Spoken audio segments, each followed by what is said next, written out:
brother. Now, another story out of Chicago. A pastor by the name of Bishop Clarence Smith Jr. is under fire today because the city and state of Chicago is alleging that he misappropriated $900,000. Now, basically what happened, his church was a part of a food program where the city of Chicago gave him close to $900,000, which was to be used to provide food for kids in different areas of the city. Well, Mr. Smith, Pastor Smith, took the money and began using the money for his personal gain, buying himself a Bentley, putting the money in his personal bank account, using it for different things that he wanted. Also, when they came to him in 2018, they came to him asking him, we need records of the money that you gave to all these different families, all these different kids. Well, Mr. Smith, Pastor Smith, basically came up with a story that, the records that held all of the kids he fed was ruined in a flood and everything was damaged. So there was no more records, no way for him to show proof of what he fucking done. So now he's under fire, possibly be going to jail for it. The reason why I talk about this story, I'm well aware that every preacher in the black community is a bad person. Like, I don't paint everybody with a broad brush in that regard. So I'm not saying that. But at the end of the day, man, when we look at religion and we look at how it's been propagated onto our people, when we look at Christianity, when we look at the history of a lot of the things that we worship when it comes to religion, we have to question things. We have to question why, in my opinion, early on when we were going to church and we would have and we were enslaved and it was severe bouts of racism going on, I think at that time church was used as a safe haven because we knew we were under attack. So even though we were praying to God or praying to a white Jesus or whatever the fuck, we knew we were under attack, so we still conducted ourselves a little bit differently. I think over the time, over years, we've gotten fully away from that to the point now. It's unfortunate, but church is just a goddamn show to a degree. And I hate to say it like that, but I have to go off what I see. Now, do I know church people who are devout and really believe in that and don't have no malice in their heart? Sure.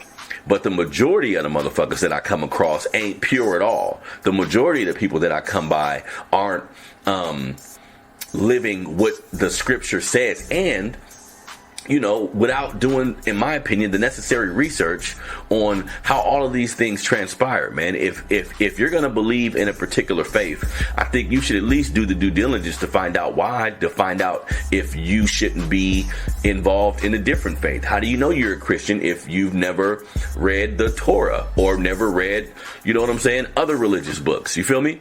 So this is an example of the misappropriation of that power. And I think, unfortunately, in our community, we're so bereft of any type of attention. We are so fucked up in society and treated a certain way, come from all these underprivileged communities, and we don't get attention as kids.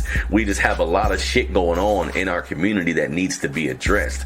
And sometimes the byproduct of that is people who want attention, people who will do anything to be in some sort of a spotlight, right? And I think some of these pastors suffer from that, being a black man in society and getting shitted on. But in this community, you the shit. In this community, people look up to you. In this community, people do whatever you say to a degree. You see what I'm saying? And there's really no there's really no different levels you have to pass through to become a pastor. And what I mean by that, your criminal record really don't matter, your past don't matter. Now, I'm not saying we should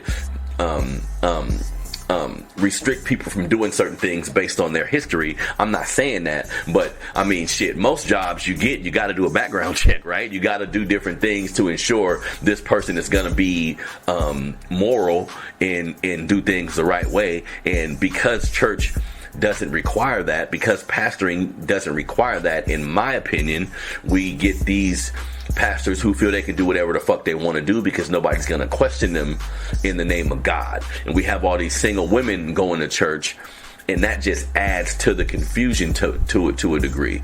We need to be honest and look at church and religion in its totality, and a lot of people just ain't rocking with that shit no more.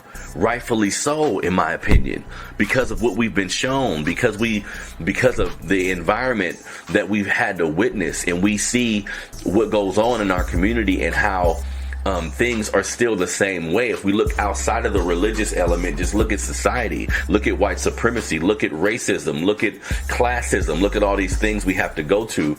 If you go to church on Sunday and afterwards you guys aren't doing anything about the racism in society, if you're not doing anything about the financial structure in society, if I go by a big ass church that's in the middle of a fucked up community, that don't make me feel good. Why is all that money going to build that church when the people around it is suffering? You see what I'm saying? It just never made sense to me. In this story of this pastor Bishop Clarence Smith Jr. is another example of our society, black society in particular, allowing these men to run rampant with no regard and do so without being accountable for how it's affecting all of us. You feel me? Think about that, family. The church is a $1 billion industry. That they make billions of dollars every year, just the black churches. We got to think about if that money was appropriated to everybody, creating small business loans or creating small communities throughout the United States of black people who are doing good. I'm in the part of my city in Sacramento where it's over 100 churches, family. 100 churches? Really? Really? Everybody needs their own little section like that? Everybody needs their own little community to raise and nourish? That's bullshit. How about we just have 10 churches in the whole Sacramento, and we should be good, right? Fill everybody up in there. Go different days. Take that money and build up the community instead of take away from the community, as it looks like to me. Now, I'm not saying there aren't churches that don't do good things, that don't feed the homeless or give away clothes or do different things like that. But in totality, if you're not a member of that church, they really not rocking with you. That's what I've seen. You feel me? So pastors like Bishop Clarence Smith Jr. will continue to run rampant on our community until we do the due diligence of figuring out who we are as a people. That's a fucking personal mission. Can't nobody help you with that. Can't no Bible help you with that. Can't no man on a pulpit help you with that. That's some shit you got to come to yourself. And that has to be done by you doing the research on everything you're interested in. You don't need an intercessor between you and God. You don't need nobody to help you out when it comes to figuring out who you are and figuring out who your God is. Whoever you may pray to, whatever faith you believe in. That's some shit that's personal. You feel me? So when we give these pastors this type of power, it doesn't, it's no mistake that these type of things happen. So until we are willing to look ourselves in the face and say, okay, what do I need to do personally to help myself evolve?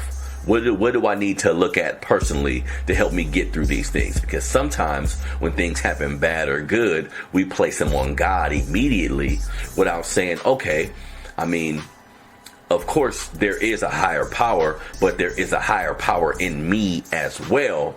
And that comes through when things happen in my life. You feel me? So it's some deep shit, man. But on the surface, things like this are going to continue to happen until we decide to make some changes. Feel me? Now,